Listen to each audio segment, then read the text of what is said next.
Behind the Curtain with Jack Berkman. Welcome to another edition of Behind the Curtain with Jack Berkman. You know, you got to remember, I'm not a reporter. I'm not even a talk show host. I'm a lobbyist.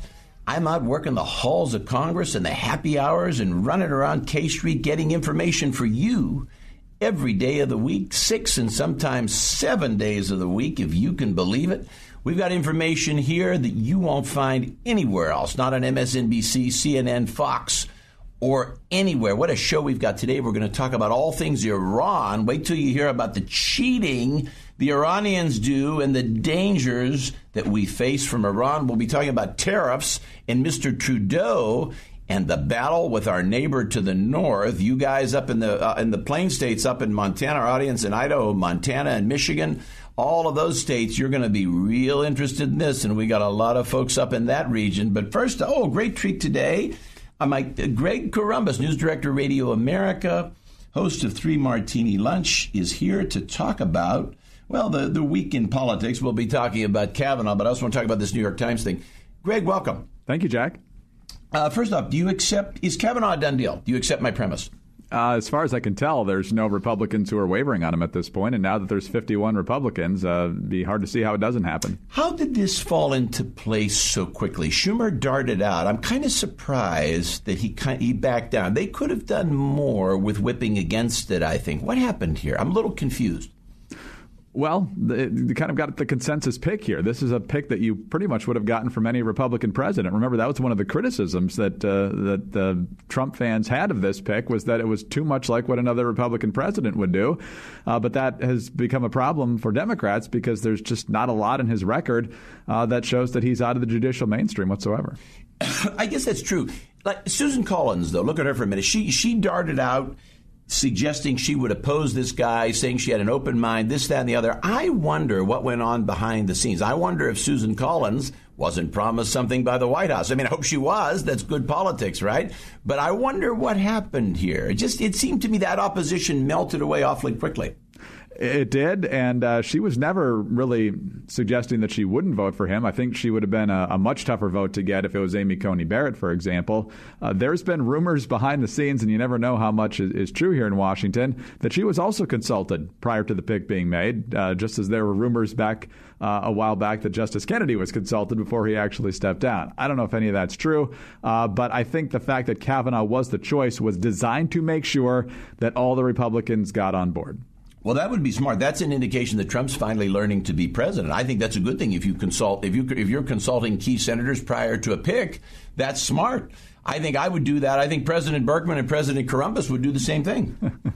Well, they might, and we'll see if this raises any protest problems on the right. We've got this huge problem that the Democrats think they have with confidentiality from his time with documents during the Bush presidency. But as of right now, I don't see any Republicans budging. Let me ask you this, one more question on the court. Do you think, I'm happy about this, obviously, but I'm also circumspect because I think we need one more. See, I think our friend Johnny Roberts is going to break ranks. I think when we come to reverse Planned Parenthood versus Casey or Roe v. Wade, I think he'll break ranks and try to usher in a compromise at the 11th hour because I see him as a Sandra Day O'Connor or an Earl Warren or a Souter or something like that. I think he's a turncoat. He's already shown himself to be a turncoat on the healthcare decision on the court. Do you think we need one more to do anything significant? Do we need to get Breyer or Ginsburg before we can really rock and roll? I think you need 2 more. 2 more. In other words, so you think, okay, so you're even more circumspect than I am. You think that we got to get rid of Breyer and Ginsburg before we can even take out Roe. Yeah, probably so. I think your instincts are probably right about John Roberts. He is generally one who doesn't like to rock the boat any more than he has to. And honestly, I don't think Kavanaugh has an instinct to do it either. So you think even Kavanaugh wouldn't be a yes vote on overturning Roe? Yeah, I think he'd be willing to whittle away at it, but I don't see him voting for full. Wow! Trump knew that. So in other words, I never knew Kavanaugh was. I didn't see him as that. I can't say that for sure, Jack. That's just he seems like a pretty careful judge. Interesting, very interesting. That's so bothersome. Well, maybe Trump already made the compromise to get him there. All right, let's talk about this New York Times thing. What do you think of this? I mean, this has got me apoplectic. The idea, and they came right out and said they've never done this in the 150-year history of the paper, publish an anonymous op-ed this is without precedent. Well, certainly it's the New York Times that they're admitting that they've never done before, and it certainly is out of the ordinary. And the question is why they thought it was okay to do it in this situation. Obviously, if you believe every word that's in this op-ed, it paints a pretty troubling portrait of what's going on in the West Wing, but it doesn't necessarily paint the picture of a constitutional crisis. It perhaps paints a picture of chaos if it's entirely true. And the thing that's, I think, most baffling is if you're secretly trying to steer the president away from supposedly his worst impulses back to a more reasonable path, why would you tell the world and the president that you're doing that instead of just continuing to subtly do it? It just doesn't seem to follow the logical pattern. And then do it anonymously through the wonderful vehicle of the New York Times. I just think as a newspaper, you start to lose all credibility when you enter the business of publishing anonymous op-eds. You really go down the road of becoming like Bob Woodward, whom I regard as a novelist. Talk about him in a minute. But you lose. What does the Times gain by this? So the Times is basically, most of the country will think the Times is writing a short story. I mean, I don't know what they gain by this nonsense. Well, their narrative is to create problems for the Trump administration. I mean, the mainstream media, most outlets have made no secret of that. And if you look at how they spend their time, what they spend their headlines on, what they focus their talking head panels on the cable news networks, it's news items that are damaging to the president. And so if this person is willing to do that, assuming this person exists, I personally think they probably do. And so they see this as another way to damage the credibility, damage the standing of the Trump administration, and ultimately get to a point where his hold on the office is less strong. Let's talk about Woodward for a minute. 2 minutes remaining. Woodward and Mattis. Now, I haven't followed Mattis entirely. Has Mattis denied what's in the book? What's going on with Mattis? Because the White House has an awfully strong reaction, but what's been Mattis? I haven't followed what Mattis has said. Yeah, Mattis has said that he did not say the things attributed to him in the book, and that he never heard anyone say the things that are attributed to him in the book. So it's not just a matter of Woodward getting the wrong person in the quote. It never happened while Mattis was in the room, he says. John Kelly saying the same things. And so from what I know, Bob Woodward tends to record a lot of these conversations. So he either has this conversation on tape or he doesn't. And if he does, I'm guessing we'll probably hear it or see it sooner or later. Well, on the other hand, he's claimed to have a lot of tapes. I'm one who believes that Deep Throat never even existed. And, of course, I think Bob Woodward is a novelist. I'm surprised the White House would be so energized and concerned that there's talk they want to replace Mattis. I mean, why would you even care? Wouldn't you just assume? I would assume Woodward is nothing but a liar. I can't imagine why they would get so concerned about this stuff. I don't know if the two are necessarily connected. Remember that we're coming up on 2 years of administration. Secretary of Defense is a very demanding job. It requires a lot of travel, a lot of stress. President Obama, I think, went through 4 of them. That's true. In 8 years. Usually they last a little longer. Don Rumsfeld lasted 6. Cap Weinberger lasted 6. And we'll see. I'd be surprised if the leaking of looking at potential replacements got out that fast, even with the Mattis denial. All right. Greg Corombos, thank you so much. Coming up next, we're going to get into all things Iran. Stay with us.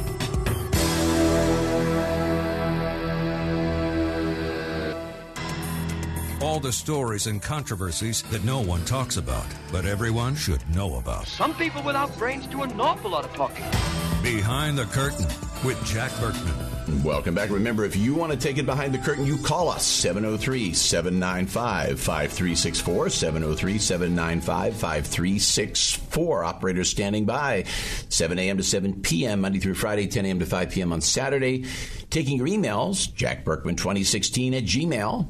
2016 at Gmail.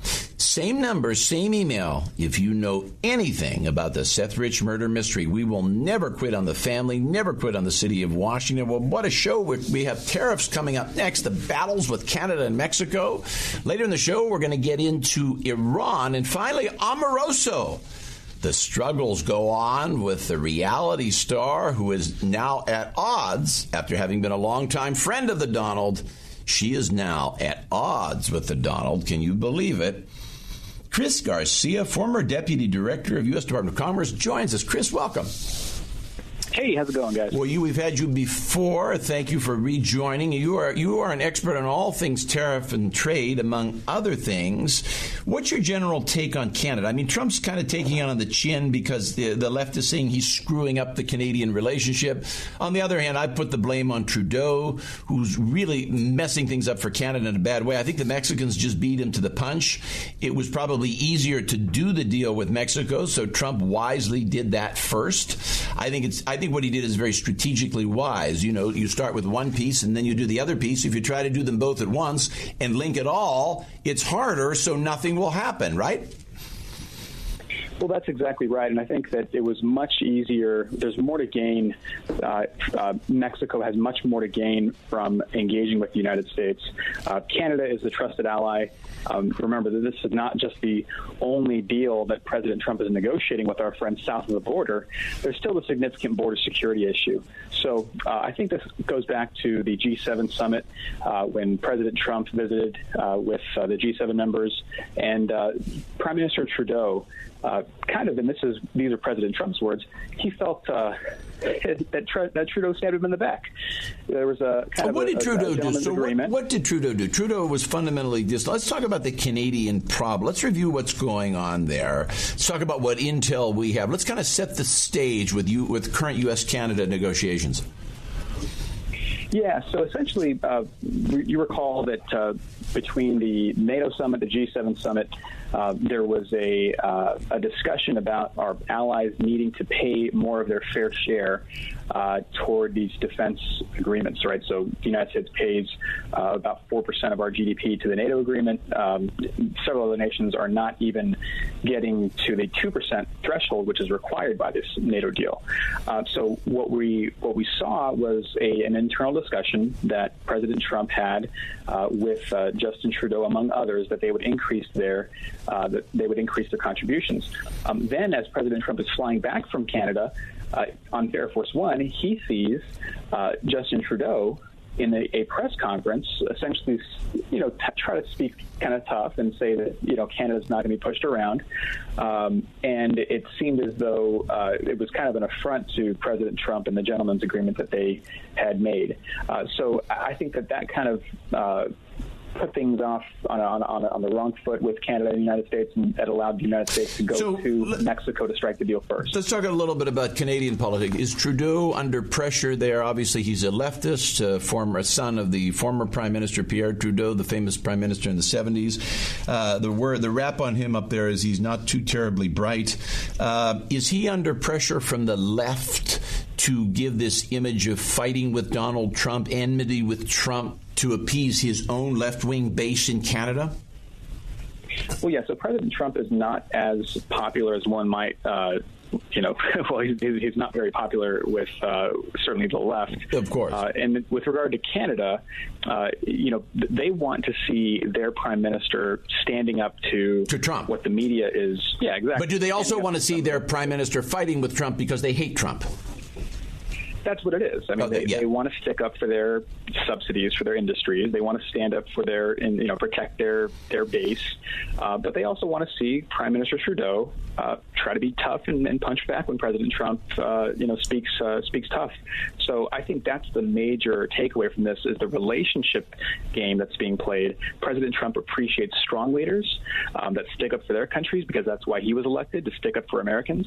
And so I think that's where we saw the United States move closer to Mexico to try to put Canada in the corner, to force them back to the table to be part of this trilateral deal that we're trying to strike, this renegotiated NAFTA deal. So Canada, ultimately the U.S. could starve out Canada via siege if it wanted to. I mean, the leverage is ours, not that we would want to do that. But I mean, yes, they're a valuable mineral and resource center, et cetera.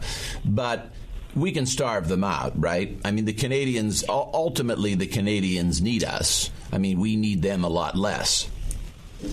Right. So essentially, 20% of the entire Canadian GDP depends on exports to the United States, whereas only 2% of our GDP relies on exports to Canada. So we certainly could hold out, but that's not what we want. Remember, the big elephant in the room, if you will, the real bad actor is China. We need to be allied with our neighbors, north and south of the border, so that we can approach Canada in a unified and allied fashion. Because we're becoming small. I mean, all of us in time, the U.S., Europe, Canada, Mexico, all of this is going to be small compared to Asia, isn't it? Right. So these are significant negotiations that are happening, but they are kind of small potatoes when we look at we turn our gaze toward Southeast Asia, we turn our gaze toward China and their IP theft and their forced technology transfer and the abuses that they are engaged in since 2001 when we let them into the World Trade Organization. What is the value of U.S.? You know the value of U.S.-Canadian trade. Do you have a number? Do we have a number on the value of trade? I think that the whole NAFTA trade, the economy that revolves U.S., Mexico, and Canada is about $1 trillion. I think that if you have some of your producers that could, I think that we're about half of that goes to Canada. Ways, okay, so that's more significant than I thought. That's grown since NAFTA was. So that's about 1/18th. That's 1/19th of the U.S. economy. That's not insignificant. Yeah. They're our second largest goods trading partner with about a little under $600 billion in total two-way goods trade. So how does it go? Who are our largest trading partners? Is China number one? So we've got China, the EU, certainly Canada, largest trading partners. They have been in flux, from positions, 3-4 on down. And China and Mexico China and Mexico are about the same size, right? In terms of trade, they're now about the same size. After Canada was probably in the lead for many decades, they're now about the same. I have to look at those numbers, but I think China has. I think there's a much larger. Mexico and Canada. Mexico and Canada are about the same. Yeah, Canada's a little larger than trade with Mexico. Okay, got it. But again, we still have that border security issue that we have to speak with Mexico about, and we have to negotiate. And so I wouldn't expect, don't put it past the president to log roll this negotiation into more of a substantive border negotiation with Mexico. Let me ask you this now. Time remaining, about 45 seconds left. Do you have any intel on where the Canadian negotiations are going? Where are they going? Do we know a stumbling block? Well, so we gave up, several concessions just to make the deal very, appealing to the Canadians. We had Kevin Hassert, the White House Council on Economic Advisors head, say yesterday that this is a deal he expects to go through certainly before October 1st. I think that this is going to be a very, very fair deal for all parties, because ultimately what we want is more trade, but we want free and reciprocal trade. We want fair and reciprocal trade, not just free trade. So I think that all the little details, the minutia, are going to be. One more question: do you think they'll reach a deal before the election, before the U.S. election? Oh, yeah, without question. All right. Chris Garcia, former Deputy Director, U.S. Department of Commerce, expert on all things trade. Chris is CEO of Vicar Financial and a former senior Trump official. Chris, thank you very much. Well, coming up next, all things Iran and the ongoing problems there. Stay tuned. Hey, guys, do you have trouble sleeping? I've had trouble sleeping for years, until I found MyPillow. When I found MyPillow, all of my sleeping problems went away. MyPillow is made with 100% cotton, is machine washable and dryable. Best of all, it's made in the USA, a 10-year warranty. Now, right now, you can get the MyPillow 4-pack, 50% off, 50% off. 2 premium pillows, 2 go anywhere pillows. And you can have wonderful sleep, just as I do. Call us, 1-900-923-8919, 1-800-923-8919, 1-800-923-8919. Use the promo code Berkman.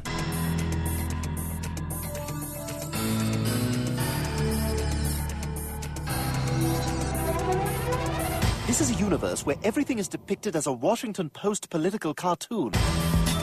Behind the Curtain with Jack Berkman. Welcome back. Coming up next, we're going to get into all things Omarosa. Remember her, the reality star? Well, it's hard to forget her. She's in the news constantly. Now she is battling with the Donald after years of friendship and years of being a star on The Apprentice and other shows. But first up, we have our Behnam Taleblu. What a great guest, and we're lucky on this show. We're blessed with a lot of great guests. Research Fellow, Foundation for Defense of Democracies. Behnam, welcome. Great to be back with you. Thanks for having me on. It's a pleasure. You are an Iranian expert and all things Mideast expert. So before we get into, I want to get into Iran and these sanctions and everything going on in Iran. But let's take a look at the overall U.S.-Iranian relationship. Right now, it would seem to me Iran has the upper hand because the U.S. is really on the defensive in the Mideast. I mean, Iran is essentially winning in Lebanon. I mean, that maybe it's a stalemate, but they're winning there. They're causing the Saudis and us terrible problems on the peninsula, right?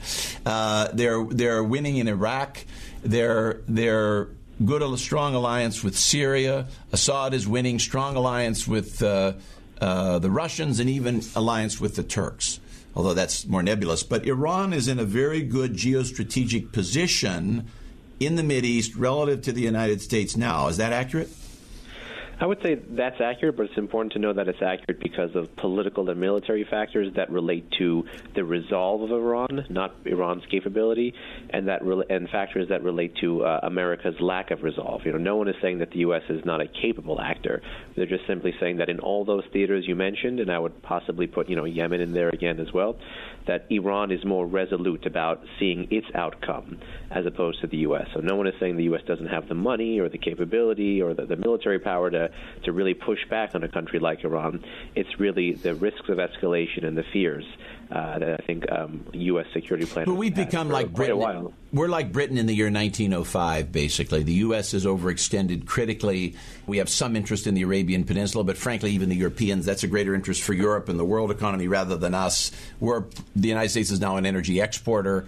America's interests in the Mideast, beyond just Israel, are becoming rather nebulous, are they not? I think the interest set is shrinking, but the threat that grows from instability, that flows from instability in the Middle East is actually still quite high, whether it's the terrorism threat, and then, you have two very diverse U.S. strategies to deal with that. You have COIN, which is very intensive, and CT, which is very hands-off. And then you also have, so that's the threat of instability. Then you have the threat of, a state sponsor of terrorism like Iran, where, it is a state projecting power outwards that you fear, rather than these jurisdictions of weak central authority or what happens. Let's talk about these sanctions now. Okay, on the agreement, enlighten me. Russia, China, and India are signed on to the agreement Obama did, right? Well, India is not a negotiate. We didn't negotiate the deal, but they benefit from the sanctions relief under the deal. But Russia and China are signed on. Help the U.S. Yeah, they're signed on to the agreement with John Kerry. Okay, but Russia. What's going on now is that Russia and China are helping Iran evade the sanctions, so they're aiding and abetting the criminal here, and the sanctions aren't working. I would actually just go one above that, because I think the sanctions are working, the one that we've imposed on the economy. There's two batches, one from August 6th and one from November 4. The November 4 contains the real bulk now, are these Trump? Is this what Trump did or what Obama did? Trump is resurrecting the one Obama did and hopefully plugging the loopholes that existed in the law circa when Obama implemented them from Congress. I would say go one further and say that our primary concern right now is not Russia and China, despite countries like China wanting to buy Iranian oil when those oil sanctions kick in November. A concern, or something to be aware of, I would say, is the fact that Europe, which is much more of a political partner of the United States than Russia or China, is willingly siding with the world's foremost state sponsor of terrorism, Iran, against us, America. Now, why are they? What's going on there? The Europeans are actually wedded to the deal for political reasons, because their governments help negotiate it, for ideological reasons, because they prefer talks, and even for economic reasons. But here's what confuses me. Enlighten me. So the Europeans like the deal. I would think they like the sanctions, but what are they doing? Actually, there's been very little that they could do besides kind of at the political level complain, because these European politicians who are wedded to the deal are watching all of their companies pull out of Iran. And so now they're trying to basically collude, I want to use that word, with the Iranians to try to find a way to keep the Iranians within the boundaries of the deal. So they're talking about cash transfers to Iran. They're talking about trying to set up a different payment system that is not denominated in U.S. dollars. Fortunately, the U.S. retains the bulk of the leverage here. And the U.S., if if the Europeans do decide to formally cast their lot with Iran and try to continue buying Iranian oil or Iranian products after November 4, we have to really go after them. So, that in other words, Europe sanctioning our friends. What's the deal with Europe? They wanted this agreement very much, but yet they want to help Iran. What's their goal? What is the goal? What do the Europeans want? By helping Iran, they would basically be saying that politically Iran is complying with the deal and that politically the U.S. is not complying with the deal. They basically want to pin the blame on the U.S. and in particular the Trump administration. And they want to kind of paint themselves as the impartial party that kept this non-proliferation agreement alive. I guess the question is, why would they want this non-proliferation agreement doesn't even meet the standards that they set out for it. But here's the question. If they want, Iran was, with the Kerry negotiations, they were really pushing for the agreement. Why do they want to crater it now? Because of hatred of Trump? No, that they don't want to crater it now. They're looking to keep it, and they think, because we pulled out of the deal, their position is, you've cratered it, and we're working with Iran to keep it. So the Europeans are trying to be this impartial party. That's at least how they're trying to paint themselves between the Americans and the Iranians. I get it. So I guess, so what does Europe, to what extent does Europe need Iran? Is Iranian oil vital to Europe? It's important. It's not vital. Another problem with Europe, of course, is the long-standing energy contracts with Russia, something I think President Trump rightly pointed out in his trip to Europe. And even key countries in NATO, such as Germany, that have energy ties to Russia. So Europe is in a not so good position when it comes to energy dependence. But Europe's political commitment to the deal is a problem here. All right, we got some sexy stuff now. We got some sexy and exciting stuff. We'll move away from all the IR stuff. There's a fight among the crazies in the Ayatollah leadership, is there not? Tell us about this. The loonies are fighting. They're fighting in the loony bin. There's a tiff among the Ayatollahs. Your country has a problem when Ahmadinejad is trying to form himself, trying to kind of take up the position of domestic opposition. That is a fundamental problem. But you have the supreme leader looking to blame the Rouhani administration. You have the parliament, which is dominated by hardliners, going after the Rouhani faction, which is by no means a moderate faction, and basically impeaching ministers in Rouhani's cabinet and bringing Rouhani before the parliament and basically having him answer questions for the economy. They are actually saying that it's his government's mismanagement, not just sanctions, which has led to the collapse of the Iranian currency, the rial. In all honesty, there's multiple factors. You look at the depreciation of the Iranian rial, something between 60 and 80%, depending on how you count on the unofficial foreign exchange markets. Ever since President Trump came into office, I think there's a genuine pressure strategy here. And when the heavy sanctions come in November, I don't know. The problem with that, though, continue to spread, and that's good. I see the strategy, and you make them poor, so maybe you change the government through creating poverty or something. But I'm not sure if that's the right strategy. I wonder if that'll work. That could drive the country in a more extreme direction, right? That could stimulate the religious stuff. I think the problem is the religious stuff has been ascendant among these guys for 40 years. It would be a fiction to say that different iterations of a certain type of government produce a different outcome. All the strategic issues we have with Iran are long-standing; they're not new. That's true. Okay, it's a good point. Iran has no incentive to want to double down on something because it's already been down this path. It's already optimal. Let me ask you this. So in 2009, we had a genuine, we'll call it Mossadegh-style revolution. You had the first real nationalist uprising in Iran in many decades. Obama was late to the party. He was a new president, didn't know anything about foreign affairs. By the time he got around to reacting, it was much too late. We had an opportunity in 2009 to cut the head of the snake off, and we didn't do it. I think looking back now, many members of this administration and many members of the Washington elite, if you even want to use that phrase, realize that 2009 was a missed opportunity and that the Iranian people are increasingly identifying their interests and their values as being different from the government in Iran, which is true. What is in the Iranian national interest is things that the Iranian government simply does not do. That's very interesting. 2009 was a missed opportunity. 2017-18, you had protests on the street again. Very interestingly, it wasn't the young Tehrani urban elite, it was the regime's social base. Interesting. The lower and religious classes, the downtrodden and dispossessed, the people that basically the revolution was made for. Remember, the protests started in Iran's holy city in the northeast, the city of Mashhad. It's one of Iran's. But what kind of revolution would they engender? Would it be would it be another type of religious government? Those type of people aren't going to bring about a nationalist thing has to be elite driven, right? Those people aren't going to bring about a nationalist government. They're going to bring about another religious government. Am I right? Well, not necessarily. I think these guys are basically tapping into the same things that have been chanted all around Iran, except not in their cities. So now, whether you wear cool blue jeans or whether you actually are a fervently religious person, your criticism is the same. And the criticism, for lack of a better word, is that the Iranian government is not putting the interests of Iran first. So when you have bazaris, the Persian marketplace, the bazaar, people who bankrolled the revolution in '79, protesting outside the parliament like they did this June, saying that they know the enemy is here and not in America, this really spells, I think, conceptual defeat for the regime. One more question. Intel, are we active? Is U.S. Intel active on the ground over there? What do we know? Is the agency, does the agency still have enough moxie to do anything in Tehran, or are they flat? Lord knows, but my only guess is that in terms of drone capability and reconnaissance, Iran, North Korea, these kind of countries are probably high-value targets. Behnam, Ben Taleblu. I just call you Ben. I'll call you my favorite Persian. Thank you so much. Probably the brightest scholar on Iran since my friend Richard Cottam, who died many years ago. Very Ben. Coming up next, very kind of you, sir. More on Omarosa.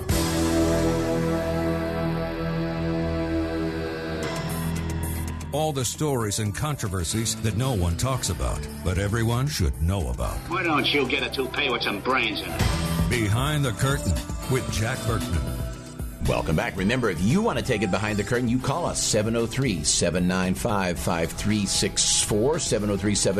703-795-5364, taking your emails coming into the 20th century, never the 21st, the 20th. Jack Berkman 2016 at Gmail, Jack Berkman 2016 at Gmail. Remember, same number, same email, if you know anything about the Seth Rich murder mystery. Joining us now, Diante Johnson, president and founder of the Black Conservative Federation. Diante, welcome. Thank you. Well, glad to be here. Pleasure's ours. This thing with Omarosa, this has gone on the reality star, well known to this audience. The media is, in a way, using her to take attention away from and downplay all of the wonderful success and strides that Donald Trump has made in the African-American community. For instance, black business starts are up 400% since February of 17. That's an amazing statistic. It's probably the best news for African-Americans in American history. Unemployment among black males is the lowest ever. We could go on and on with all of these things. The media doesn't want to talk about that. They want to talk about Omarosa almost because they want to reinforce stereotypical thinking against African Americans. Am I right? Yeah, and the thing about, luckily it's toned down. Luckily we're not hearing much about it. But, Omarosa is an opportunist. She's trying to pretty much capitalize off the Republican Party. She has since she became a part of the campaign. She's been capitalizing off of us. She never was a black conservative. She never represented us. But also, she blocked a lot of black conservatives from getting in the White House. Now, why is that? So she is, okay, I was under the impression she was conservative, but what is she, a liberal Republican? What is her belief system, if any? She's an opportunist. All if right. we can make an opportunist party, that's what we should do. Well, there are many politicians in the opportunist party, Diante. Now, that's not terribly unusual. That's not terribly unique to Omarosa. But I, for some reason, thought she was a Republican. I guess she's only been a nominal Republican over the years. Yes. She's been connected to Trump. She's a Republican for the Trump since. She was a part of the Clinton campaign. She was a part of, she was... What did she do? I didn't know. What did she do? She worked in the Clinton White House? Yeah. Doing what? I believe she was in the office of public liaison. Really? Don't quote me on that. But I believe that's what she was at. She was in the same office. And she was removed from that position. And so she tried to attach herself to Al Gore. So she's done her fair share. Can you take us through the backstory? Why was she fired? I mean, there was some kind of disloyalty, misbehavior. Why do we know why exactly she was fired? We don't know the actual reason, but for one of the reasons is she didn't do what she was supposed to do. I think she took advantage of the president and took advantage of the position more than she actually did any work, and she wanted all the attention. When you work in a presidential administration, your job is to make sure that you serve at the pleasure of the president, not serve at the pleasure of yourself. She decided she had a bridal party. take pictures on the White House lawn. They had baby showers there. They had different events. She capitalized. Well, it sounds like the president gave her a lot of leeway. It sounds like she sounds like a personal friend to the president. And the president trusted her. The president trusted her. The president trusted her friendship, but she didn't honor that. She wasn't respectful of that. She didn't take that and help him make him a success. And she didn't help the president at all. She hurt him more than she helped him. Let me ask you this. One of the things, Trump seems to be falling into the pattern of all Republicans, and that is that you get tempted to recruit in the African-American community. But when you look at the broad picture and it comes to election time, you run away from that. Because, we're seeing this in Michigan where we have, I forget, James, the bright young African-American star running for statewide office. John James. But see, there's a problem in Michigan, though, because if you try, this is the traditional Republican thinking. I don't think it's right, but it's what they think. Strategists will say, well, if we try to mobilize African-Americans, then the problem is even if we win 30% of them, which would be high, we lose 70% of them. And if you double the turnout, we get really killed. So traditionally then, Republicans say, well, there's nothing we can do this election. We'll save it for the future. In the meantime, we'll stick with our usual strategy of suppressing black turnout and paying black ministers to keep people home and all the stuff that Republicans have done for years. I know, I've seen it. So then we don't make any inroads with the African-American community, and we are where we are, and it stays at 8%, right? We got to change that. It has to be changed. John James, actually, we endorsed him very early on. We supported him, and we continue to support him. And he's a great guy. But the problem is that we really have to change our messaging. If we want to increase the movement, if we want to increase diversity, we have to change our messaging. Should the president come out and make a direct pitch? Are we too close into the election? Maybe he had to do this a year ago. Should he come out now and say, look, I have increased black business starts 400% in the last 18 months. Should you go into urban areas and say that? Is it too late? He's mentioned some things, and he's mentioned how the black business increase. He's mentioned about the decrease of the unemployment rate in the black community. And so he can continue to say that, but he can't do it by himself. He needs people to go out and spread that message. And so that's something that we do at the Black Conservative Federation. We're spreading what's happening. We're spreading the good news of what's happening in the administration, what's happening in the Trump administration, what's happening with things like opportunity zones. Yeah, see, that's good, but see, here's the problem. I'm with you, but see, here's the problem. We still don't have a Republican president and Republican candidates who are willing to go into urban areas, stand on a soapbox, and do a rally there. See, we're not doing that. You know why? Because we're afraid to, because it's back to the same old quandary. We don't want to mobilize the black vote because we're going to lose most of it, even if we hit 40%. You see the problem? Well, I'm not sure. That's the problem. I'm not sure we necessarily want them to go into the black community during a rally. And this is the reason why. It's because the black community they're not new voters. They're not ignorant. They know politicians when they see it, and they always want to classify someone as a politician. Why not do a rally if they're politically savvy? Isn't that all the more reason to do a rally in a black neighborhood? A rally brings that you just want their vote, and that's all that you want. And I was in Chicago this past week, and I was meeting with people and city activists and people in the Inglewood area, and I asked them, what is it that you guys want from Republicans? They want to know that they care. They want them to be involved. They want them to stay a while. Get involved with different activities, and don't just come when it's time for elections, and don't just come saying, how can we help you? But come and say, hey, how's things going? What can I help you with? Or what can I, you got to be involved. Well, okay, so here's the issue. Now, here's what I don't understand. You have the black community in the United States. They're very socially conservative. They're much more Republican than Democrat on the social issues. I mean, to be sure, almost 100%. Very religious, very conservative on almost all social issues. The great conservative base. Now, we're adding the economic piece, black business starts, low black unemployment. The frustration I have is what else should we do, and why isn't this combined message enough to begin pitching it to the black community and winning? That's my frustration. Why isn't it working? We need a deep analysis, and the answer could be it's just this long residual hatred of the Republican Party going back to civil rights and Lyndon Johnson and all that. But is there a better answer? We need to listen more. That's the problem. All right. That's a good start. I'm with you. As conservatives, we go in thinking that we know the problem and we don't. Okay. When I was in Chicago this week, I listened. I listened to the concerns. Because when you go into these communities and you listen, they have the solution, but the problem is there's no one to help bring that solution to fruition. They have the solution. They know what's happening.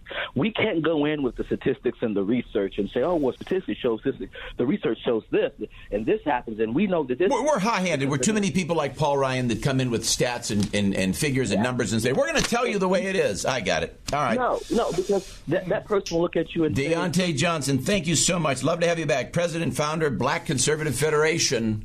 Now for the moment you have all been waiting for, today's rant, and it's on the Supreme Court, but it might be not what you think. Johnny Roberts, you know him. He's on your mind. He's a guy Bush put in there. He's an Earl Warren. He flipped on the right. Roberts is now the enemy. But let me tell you a little secret about John Roberts. Johnny Roberts has a lot of seizures, physical seizures. Now, there are only two reasons a person has a seizure. One of them is if you have some serious neurological problem like multiple sclerosis or a brain tumor or something like that, and obviously he doesn't have that because he's basically fine. There's another reason, and that reason is if a person takes opioids. Now, I have heard rumors and behind-the-curtain sources indicate that this is the case for our friend Johnny Roberts. Now, we are digging deeper on this story. My investigative body, the Profiling Investigative Center of Arlington, Virginia, is looking into this and is investigating John Roberts very deeply right now. If we get Kavanaugh, we'll get him. We still need one more seat. Now, you got Ginsburg and Breyer. We need to replace one of them before, A, we can take out Roe, B, we can reverse gay marriage, C, before we can do what we want to do with the Second Amendment, and on and on and on. Kavanaugh is not enough. That's the real tragedy of this, and he's not enough, and people are missing this because Johnny Roberts is a turncoat. So Roberts will find creative ways to muddy the waters and break ranks on Roe v. Wade and many other things, just like he did on health care. But we've got to stop Johnny Roberts. I'd like to get Johnny Roberts off the court, maybe with impeachment, maybe with resignation, open another seat, and let's have President Trump, who hopefully will be reelected, put a real conservative into Johnny Roberts' seat as well. Thanks so much to you, the viewer and listener, that make this possible. We'll see you next week.